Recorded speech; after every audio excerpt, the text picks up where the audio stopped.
The art of slow living. Slow living is something that I can confidently say I am healthily obsessed with. I don't know, just the word obsessed feels a little strong, but I can say that I am obsessed with slow living, and I have been ever since I was a little tot. I feel like slow living is just me. It's kind of embedded into my soul. It's how I was born. You can literally ask my mom, my parents, or anything. I would take my time doing anything. I could be in my room for like hours just painting or like doing little tedious details of a project, and it would feel like 5 minutes to me. The technical definition of slow living refers to a lifestyle approach that encourages a slower pace in everyday life, prioritizing mindfulness, quality over quantity, and appreciating the present moment by deliberately slowing down activities and tasks. I resonate with this a lot. Slow living is something that I just naturally do. Like I said, it's just who I am. I feel like I am pretty calm majority of the time. I am pretty soft-spoken as a person. I have tried to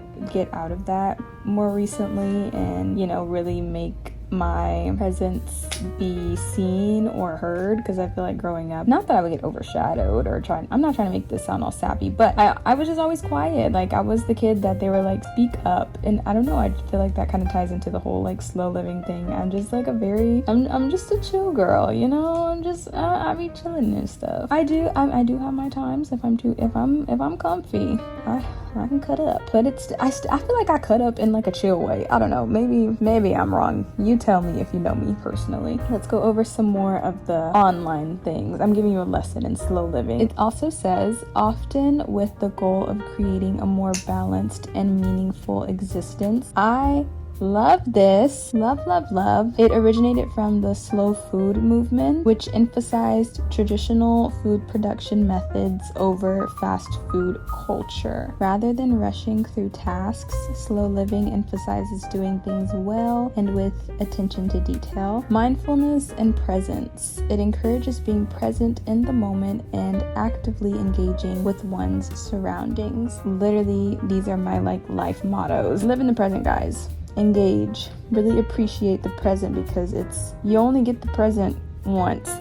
I feel like a lot of people need to just be more present and in the moment. I feel like as a society, we can get caught up in the future, we can get caught up in the past. Let's slow down. Let's stop thinking about all of that. Let's just live in the present and enjoy the now, Oh my gosh, this just reminds me of when I was little. My mom would always tell people that I was a hippie.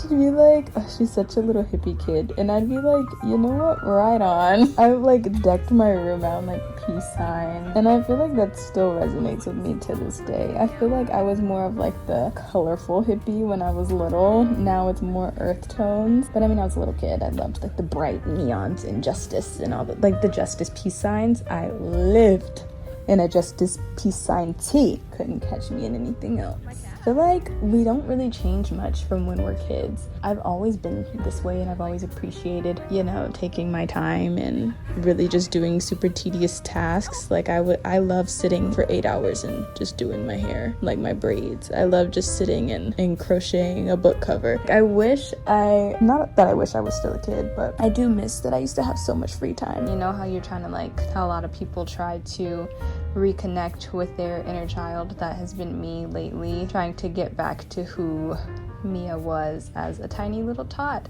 And Mia really liked to live slow as a tiny tot. It also says connecting to nature is one of the key points of slow living. Spending time outdoors and appreciating nature is often considered a key aspect of slow living. I love a good walk. Actually, when I was younger, I kind of did not like grass because it'd make me itch.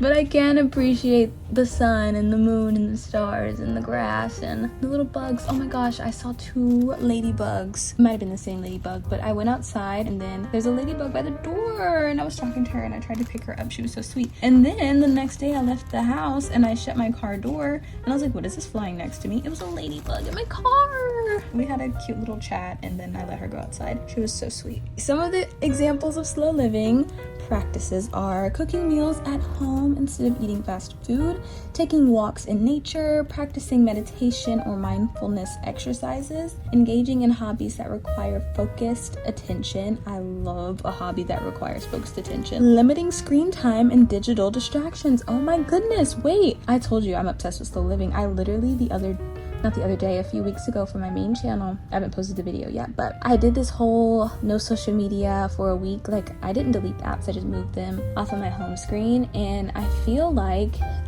when I start talking, sometimes I get out of breath and it sounds shaky, like I'm about to cry, but I promise I'm not. Like, I'm just I don't know why it does that. I did a week of like no TikTok and stuff. I don't have Snap, like I deleted that a while back, but I did kind of fail at the challenge because I did click on TikTok like a few days into the challenge, but that was like right before it got deleted, but then it came back. After that, I do not get on TikTok as much anymore. I've like went the past like 3 days, no TikTok. Just recently, I've like opened my direct messages for my friends because I am not on TikTok right now, which is so weird because if you ask anyone, I know every TikTok trend, I know every TikTok sound, so that's like kind of new for me. I was trying to limit my screen time, and that's just like crazy that that's also a part of slow living, because that just is proof right there that it's something that's just naturally in me. Not even trying to sound like that, but whatever. Prioritizing quality sleep is another one of them, and this is something I realized I needed to do. I just talked about this with my friend Elsa, like sleeping. Last week I was so tired because I was just doing too much and putting too much on my plate, and I literally was not sleeping enough, and I felt it and it was not good. So now it's literally like almost 9, I'm about to go to bed, like, and this is really early. I'm like reading these things off and like realizing, like, I know I said this is my obsession, but it's like kind of shocking to me that it actually all fits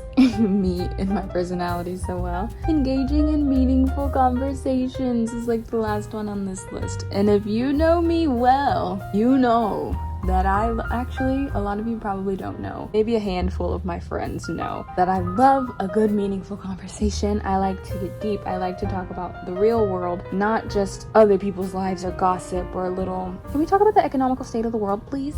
Honestly, I see where he was coming from with that one. Can we talk about the economical state of the world? Like, I know we all made fun of him for that, but can we? That is all I have for this week's video. My current obsession and my lifelong obsession, my forever obsession, will be slow living. And let me know what your lifelong obsession is if you think you have one. Bye.